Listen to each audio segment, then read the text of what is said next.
최재형 기소, 김건희 여사 불기소가 맞다. 이게 같은 사건인데 한 명은 기소하고 한 명은 불기소하는 게 말이 되냐? 말이 됩니다. 같은 사건으로 엮여 있다고 피해자와 가해자가 같습니까? 왜 피해자까지 기소를 해야 됩니까? 가해자를 기소하는 거예요. 피해자는 보호해야 되는 거예요. 최재형이는 범죄를 저지른 가해자입니다. 김건희 여사는 그 최재형 일당들이 저지른 간악한 범죄의 함정에 빠져서 고생하고 있는 피해자입니다. 사건으로 엮여는 있죠. 그렇다고 해서 가해자, 피해자 구별다라고 엮여져 있다는 이유만으로 다 기소를 해요? 그게 대한민국 법입니까? 세상에 그런 법이 어디 있어요? 그러니까 김건희 여사를 기소할 거냐 말 거냐를 다룬 수사심의위원회는 만장일치로 김건희 여사는 기소할 이유가 없어 라고 불기소 의견을 낸 겁니다. 반면에 최재형이 이자 어떻게든 김건희 여사 발목을 잡으려고 나 죄 저질렀어요. 나 좀 기소해 주세요. 했던 이자는 원하는 대로 소원대로 기소해 주면 돼요. 최재형 이자는 지가 기소되면 김건희 여사도 자동으로 기소될 거라고 생각하고 지금 집단에는 무슨 농계 전략이랍시고 썼는데 그런 거 아닙니다. 사건으로 엮여 있지만 가해자와 피해자로 엮여 있는 거예요. 가해자는 기소하고 엄정한 사법 처분을 하고 피해자는 보호해야 되는 거죠. 그래서 최재형이는 기소하고 김건희 여사는 불기소하는 결정을 검찰이 내려야 한다. 저는 이렇게 주장합니다. 실제로 검찰은 그런 방향으로 지금 검토를 하고 있다고 알려졌습니다. 검찰은 김건희 여사는 불기소 그리고 최재형은 기소하는 방향으로 가닥을 잡았다는 겁니다. 이게 문화일보 단독 기사입니다. 이 최재형이라는 자가 뭐 거의 간첩에 가까운 용공분자인데 이 자가 정말 집요하게 어떻게든 김건희 여사를 함정에 빠뜨려서 김건희 여사를 사법적으로 옥죄고 나서 이걸 통해서 윤석열 대통령을 공격하려고 아주 치밀하게 공작을 했습니다. 그런데 아무리 치밀하게 공작을 해도 최재형이 이자가 뭐 그래봤자 사람이지. 그래서 곳곳에 허점투성이에요. 엉터리예요, 엉터리. 그 점을 이자가 어떻게든 김건희 여사를 엮어내려고 치밀하게 지긋단에는 치밀하게 준비했다고 하면서 언론에 대해서 이런저런 주장을 하고 검찰 수사 과정에서 이렇게 저렇게 주장을 하고 했는데 그 과정에서 지 스스로 거짓말했다는 것이 드러나기도 하고 택도 없는 소리들이 팩트체크를 통해서 새빨간 거짓말이었다는 것으로 확인된 것들이 대부분입니다. 제가 최재형이는 기소해야 된다. 그러나 김건희 여사는 피해자인데 왜 기소하냐? 보호해야지. 라고 딱 분리를 했는데 최재형이란 자의 이 그동안의 언행을 보면 제 말씀이 이해가 될 겁니다. 간단하게 몇 가지만 최재형이의 그동안에 지가 한 말 때문에 스스로 거짓말이 확인되거나 또는 팩트체크를 통해서 거짓말로 확인된 항목들만 몇 가지 제가 정리해서 여러분께 알려드리겠습니다. 이자가 말이죠. 김건희 여사를 만난 장소가 코바나 컨텐츠 그 사무실 복도예요. 그때는 이 한남동 관저로 이사하기 전이거든요. 2020년 9월 13일이에요. 근데 그때 복도에 여러 사람들이 대기하고 있었다는 거예요. 최재형 이자가 이 사람들을 전부 다 김건희 여사한테 선물을 주기 위해서 기다리던 민원인이라고 주장을 했어요. 김건희 여사가 무슨 막 완전 줄 세워놓고 선물 받아 챙기는 사람처럼 매도한 거예요. 팩트는 뭐냐? 김건희 여사한테 보고를 하기 위해서 대기하고 있던 대통령실 행정관이었어요. 이거는 검찰에서 확인한 거예요. 또 최재형 이자가 그 미국 하원 의원 했던 김창준 의원을 국립묘지에 안장할 수 없겠냐라고 제가 김건희 여사한테 직접 청탁했다고 주장을 했어요. 그리고 김건희 여사가 조모 행정관을 직접 연결시켜줬다고 거짓말을 했는데 팩트 체크해보니까 김건희 여사한테 직접 얘기한 사실이 없어, 이자가. 이게 이제 팩트 체크를 통해서 거짓말로 드러났어요. 그러자 최재형이가 말을 바꿔서 내가 조모 행정관한테 얘기했는데 아마 김건희 여사한테 보고가 됐을 거야. 보고된 적 없답니다. 그 조모 행정관이 전 보고한 적 없어요. 아무것도 아니잖아.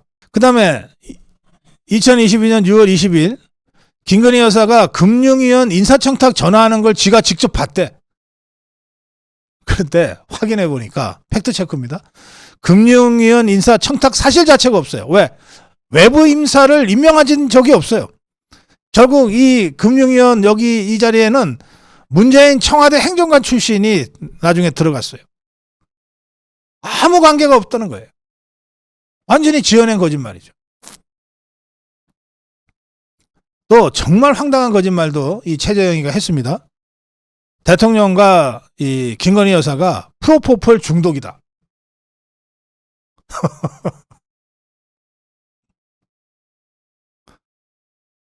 이게 말이 됩니까? 그러자 최재형이가 증거를 꼭 공개하겠다 했어요. 지금껏 공개를 못하고 있습니다. 없으니까 어떻게 공개를 해?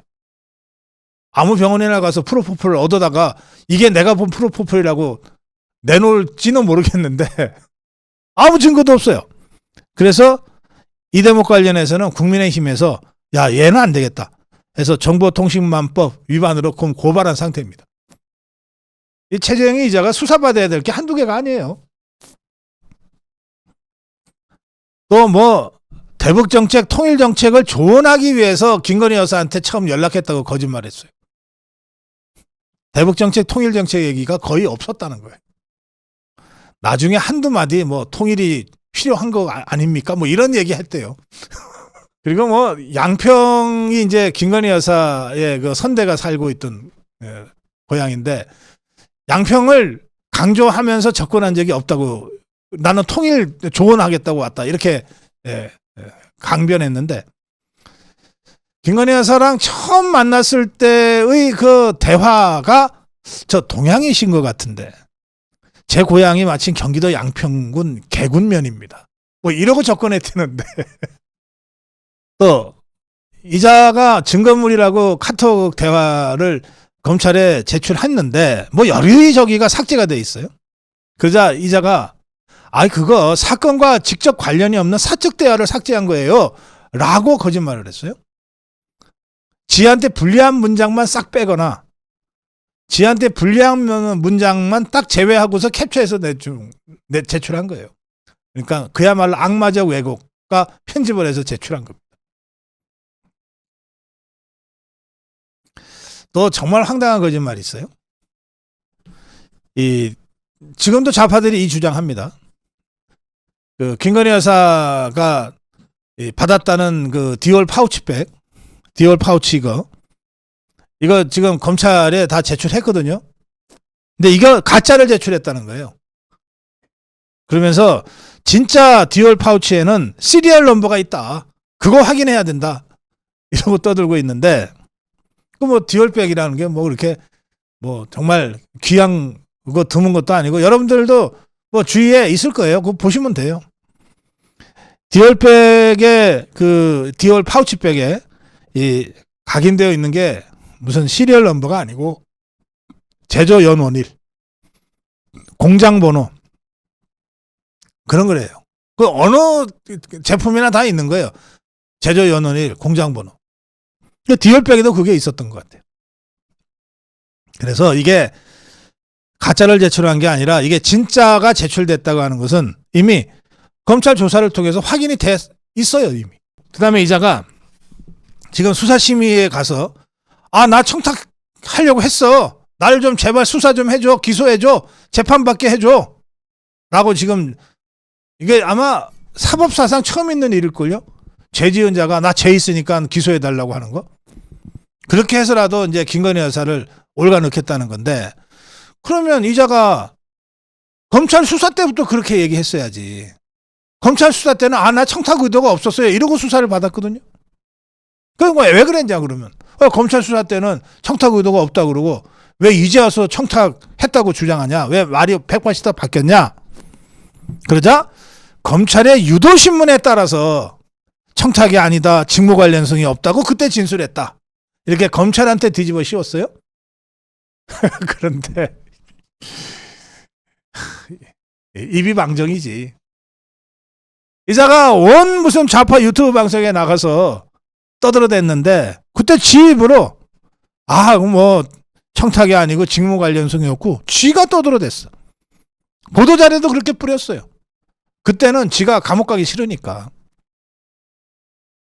근데 이제는 자기가 감옥 가더라도 어떻게든 김건희 여사를 올가 넣어야 될 만큼 더 절박해져 갖고 지금 180도 다른 진술을 하고 있습니다.